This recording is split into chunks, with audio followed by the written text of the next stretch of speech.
नमस्कार फ्रेंड्स। आज आम आभाकाडो चटनी करवा। मोर साढ़े गरमा गरम उपमा प्रस्तुत होगी। आभाकाडो चटनी टी तैयारी कले ताको जलखिया खाइबा। आभाकाडोटा आंब गछ भाया तादर ग्रीन रंगर फल हुए एवं धीरे धीरे ताको पाची जाए। पाची गला परे ताको आपण तार मंजीटा को काढ़ी देबे।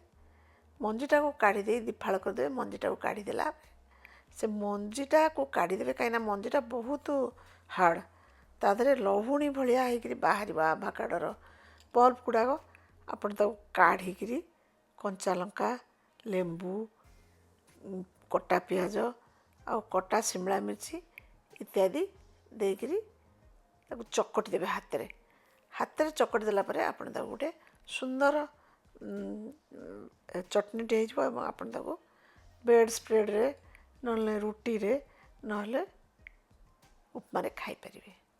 Thank you.